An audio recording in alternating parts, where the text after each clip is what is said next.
नमस्कार, आप सबको स्वागत करता हूँ रुद्र चंडिका चैनल में। ये आशा कर रहा हूँ कि आप लोग अपनी दिनचर्या के साथ आप अपना मंत्र जाप पूजा पाठ ये सब कुछ कर रहे होंगे। बहुत बहुत धन्यवाद जिस प्रकार से आप लोग ये चैनल को सपोर्ट कर रहे हैं और वीडियो को ज़्यादा से ज़्यादा शेयर भी कर रहे हैं। हमें प्रश्न आते हैं कि महाविद्या साधना में साधक का कर्तव्य क्या रहता है, मतलब उसकी क्या आवश्यकता रहती है, साधक को आगे बढ़ने के लिए क्या ज़रूरी रहता है, क्या उपयुक्त गुरु, क्या साधना शैली या फिर एकांत में साधना करना, बहुत सारे ऐसे चीज़ों को जानना, रहस्य को जानना।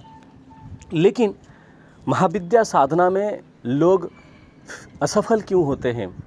कोई भ्रमित होता है, कोई विक्षिप्त होता है, कोई साधना करना छोड़ देता है और कोई अपनी जो साधना है उसको आधे अधूरा में छोड़ देता है। और वैसे ही बहुत सारे ऐसे जीवन में परिवर्तन आते हैं। जीवन बिल्कुल किसी किसी लोगों का जीवन तो पूरा हिल जाता है। ऐसा कारण क्या है? महाविद्या साधना के लिए साधक की परिचय, अपना परिचय क्या देना चाहिए, क्या परिचय क्या है, साधक का परिचय क्या है, क्या कर्तव्य रहता है और महाविद्या साधना में असफलता का मुख्य कारण, इन विषय पर थोड़ा मैं चर्चा करूंगा। मैं थोड़ा इसलिए बोल रहा हूं, आपको बता देना चाहूँगा कि महाविद्या एक ऐसा विषय है जिसके बारे में वर्णन करना एक जन्म में सहज नहीं है। मैंने बहुत सारे लोगों को ऐसे कहते हुए सुना है कि हमने 10 महाविद्या सिद्ध कर दिया है और हमने बहुत कुछ प्राप्त कर दिया है। यकीन मानिए, आप मुझे हो सकता है बहुत सारे लोग हमें गलत समझेंगे मैं जो बताने वाला हूं, लेकिन मैं इस बातों पर विश्वास नहीं कर पाता हूं, क्योंकि एक विद्या को समझने के लिए सालों लगते हैं।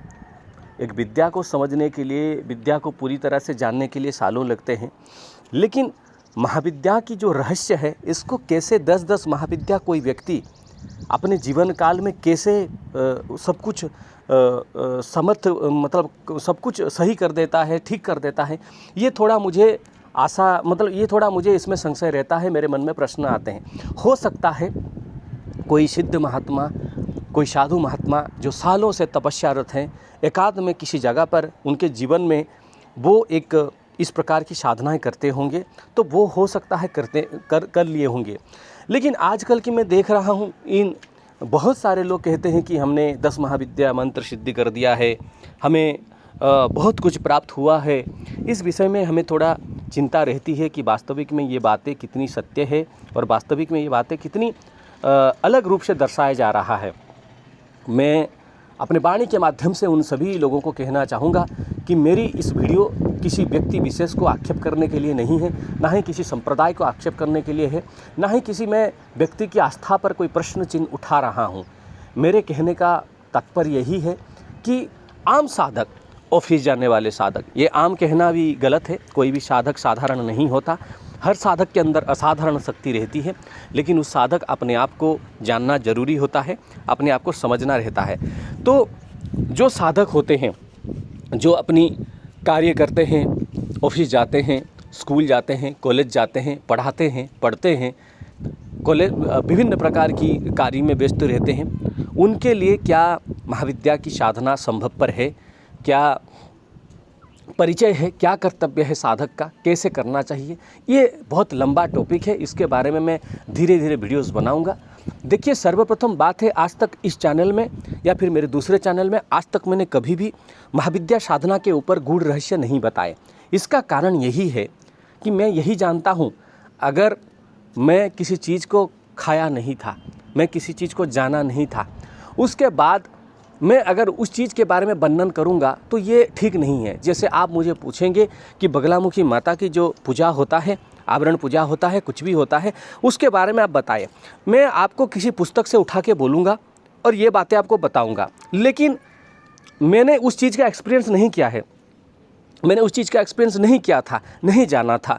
तो उस समय मैं बता नहीं पाया, लेकिन इन दिनों में, इन सालों में मैंने बहुत सारे चीज़ों पर शोध किया, बताया, अपने आप को समझाया, अपने आप को परिचित कराया, उसके बाद मैं बता रहा हूँ। तो आज का जो विषय है, इस विषय में मैं आपको बता रहा हूँ कि महाविद्या साधना में साधक का परिचय क्या है। अभी पूछेंगे साधक किसको परिचित होगा, अपना परिचय किसको देगा? साधक अपना परिचय उन महाविद्या, उन माता को देगा। ये बात बड़ी सुनने में बहुत उटपटांग लग रहा होगा कि ये क्या कह रहे हैं सुबह सुबह। देखिए, साधक साधना में अपना परिचय देगा इस प्रकार से कि वो माता को किस लिए माता की शुभ दृष्टि प्राप्त करना चाहता है। देखिए, कृपा प्राप्त कहना हम कह देते हैं, लगा देते हैं कि आजकल वार्ड में हो गया बाबू, तुम पर कृपा है, ये है वो है ऐसे। लेकिन कोई व्यक्ति को अगर कृपा मिल जाए तो वो अलग ही है, मतलब उसका छोड़िए, मतलब उसकी वर्णन भी नहीं किया जा सकता, वो कहाँ तक चला जाएगा।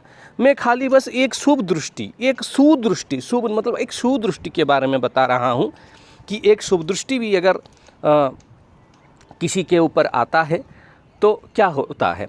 तो वो साधक अपना परिचय कैसे करेगा? नंबर एक, साधक अपना परिचय माता को कैसे देगा? इसका उत्तर है, जो साधक है वो साधक अपने आप को कैसा प्रस्तुत कर रहा है कि माता मुझे भोग चाहिए, माता मुझे मोक्ष चाहिए, माता मुझे सिद्धि चाहिए, माता मुझे तंत्र सिद्धि चाहिए, माता मुझे मंत्र सिद्धि चाहिए, माता मैं किस लिए तुम्हारी पूजन कर रहा हूँ या फिर कर रही हूँ।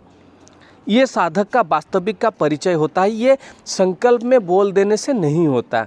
आप जब संकल्प में ये बोल देंगे कि मैं साधक हूँ, मेरा परिचय यही है, तो ये आप जो है मैं आपको परिचय दे रहा हूँ, ऐसा नहीं होता बाबू, ऐसा नहीं होता। ये जब आप माता की साधना में उतरेंगे, चाहे गुरु से मंत्र लिए हो या फिर अपने आप कर रहे हो, जब माता की साधना में उतरेंगे तब माता जो है आपको पूर्णतः धीरे धीरे आपकी परीक्षा लेना शुरू करेंगी।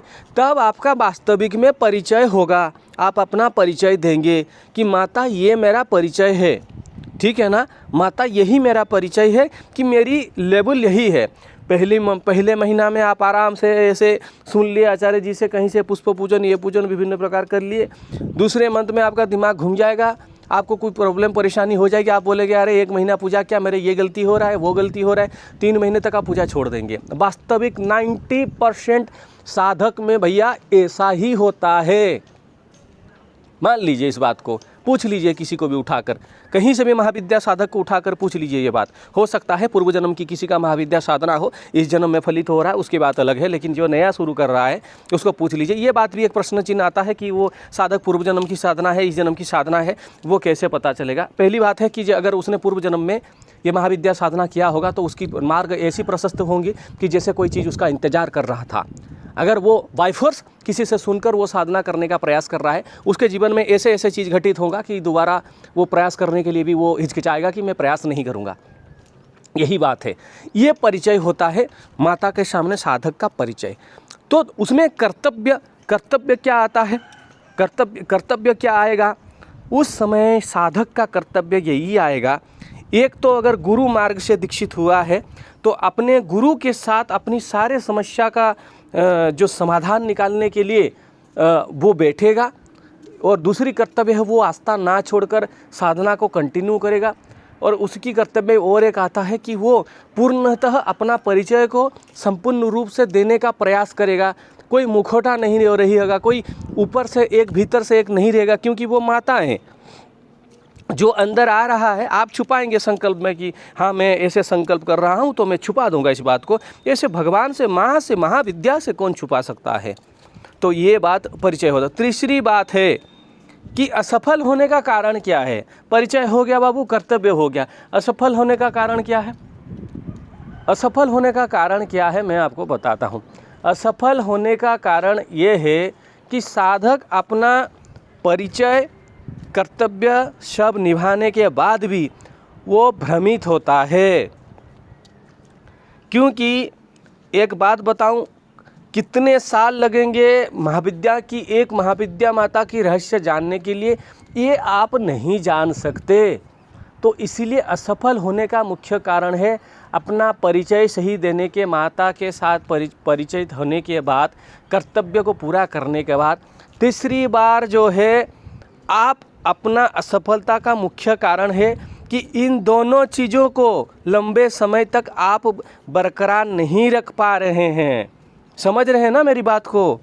इसका मतलब यही है कि परिचय हो गया, कर्तव्य आप अपना कर रहे हैं, 6 महीना, 1 साल, 1.5 साल, 2 साल, 2 साल बाद आपको पुनः परीक्षा शुरू हो जाएगी या फिर 6 महीने के बाद पुनः परीक्षा हो जाएगी। उस समय आप दोबारा माँ को परिचय देना पड़ेगा कि माँ मैं ये हूँ, मेरी वास्तविकता यही है, मुझे माँ आप देख लीजिए, मैं ऐसा ही व्यक्ति हूँ, मैं कोई नहीं बदला हूँ। ये परीक्षा है। आप बोलेंगे जो लिखा हुआ था वो हो रहा है, वैसा है, ठीक है, आप मान भी जाओ कि जो लिखा हो रहा है वही हो रहा है, लेकिन कहाँ सफल हो रहा है भैया? सफल तो नहीं हो पा रहे हो ना। अगर सफल हो, जिस चीज़ में आप जीत गए, जीत लिया आपने, हार गए तो मतलब हारा है आपने।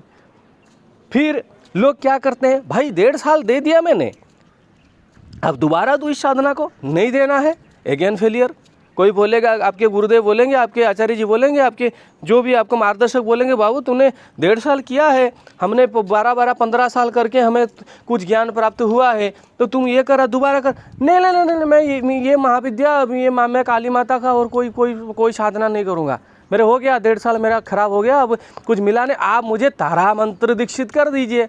गुरुदेव तो पड़ गए एक भ्रम में कि एक द्वंद्व में पड़ गए कि इसको दिया क्या जाए। ऐसे करते करते आप चक जाएंगे, 10 साल में 10 महाविद्या का मंत्र चक जाएंगे। लास्ट में आपको किसी भी महाविद्या की जो है पूर्णतः उनके रहस्य के बारे में थोड़ा भी नहीं पता। देखिए, मंत्र जपते हैं, वाइब्रेशन होता है, कुंडलिनी में वाइब्रेशन होता है, कुछ ना कुछ फर्क दिखने लगता है, पर इसका मतलब ये नहीं है कि आपने सिद्ध कर लिया भैया। 10 साल में 10 मंत्र उठा लिए, 10 साल में 10 मंत्र कर दिए और आके आप बात कर रहे हैं कि हमने 10 महाविद्या सिद्ध कर लिया है। ये नहीं होता भैया, ये नहीं होता। इसीलिए ये 3 विषय पर मैंने बताया है। देखिए, बहुत रहस्य है, बहुत ज्ञानवर्धक चीज़ है, पर उन सभी को गुरु शिष्य परंपरा से गुह्य महागुप्त रूप में उसको दिया जाता है। ऐसे खाली पीली अनाउंसबाजी करने के लिए, कुछ रेवेन्यू छापने के लिए इस प्रकार के ज्ञान को ऐसे नहीं दिया जाता है। ये शंकर भगवान का ही बात है कि अभक्त के, जिसके पास भक्ति नहीं है उसको देना नहीं चाहिए, जो तुम्हारा शिष्य नहीं है उसको देना नहीं चाहिए, पर का शिष्य, किसी दूसरे का शिष्य को भी वो ज्ञान देना नहीं चाहिए। अब बोलेंगे कहाँ पे लिखा है? मुझे महारुद्र बाबा बोले हैं। पहली बात है, मैं कहाँ पे लिखा है नहीं जानता हूँ, मुझे महारुद्र बाबा बोले हैं, जो मुझे आदेश दिए मैं कह रहा हूँ। भाई किसी दूसरे को कोई दे रहा है तो मुझे कोई आपत्ति नहीं है, ना ही मैं किसी व्यक्ति विशेष के ऊपर बात कर रहा हूँ। तो यही होता है एक विषय। और मैं आपको कहना चाहूँगा, करंट समय में, फिलहाल अभी के समय में मैं अपना पूजा पाठ करता हूँ, मेरे चैनल की वीडियो को ही मैं देखता हूँ, यानी मैं क्या बनाऊँगा अपलोड करता हूँ, मैं और किसी भी प्रकार की वीडियो को नहीं देखता हूँ। ये आप इसको अहंकार मत समझ जाना, ना ही ये घमंड समझ जाना, क्योंकि जितनी समय मैं तरह तरह की वीडियो देखकर ज्ञान इकट्ठा करने के लिए क्योंकि हर व्यक्ति के पास अलग लेवल का ज्ञान है ना। जो मुझसे 30 साल बड़े हैं, जो मुझसे 40 साल बड़े हैं, उनके ज्ञान के स्तर को कहाँ पहुँचूँगा मैं? उनके अलग लेवल का ज्ञान, उनसे कुछ लेना है, सीखना है, जानना है, ये मैं पहले सोचता था। लेकिन अब निरंतर मैं अपनी जो रिसर्च में काम कर रहा हूँ, बस आता हूँ, वीडियो अपलोड करता हूँ, दिन भर मैं अपना कार्य में रहता हूँ, मैं ज़्यादा किसी और का वीडियो नहीं देखता हूँ। इसीलिए मैं अगर कोई वीडियो टॉपिक भी बनाता हूँ तो किसी को देखकर नहीं, किसी को सुनकर नहीं, मैं अपना जो एक्सपीरियंस है वो शेयर करता हूँ। जिसको पसंद है वो ले सकता है, जिसको पसंद नहीं है वो ना ले। यही थी महाविद्या की बातें, महाविद्या माता की बातें। तो इसके बारे में मैंने जो बताया है, इसको थोड़ा ध्यान से सोचिएगा और उसके बाद आपको समझ में आ जाएगा। जय माता दी।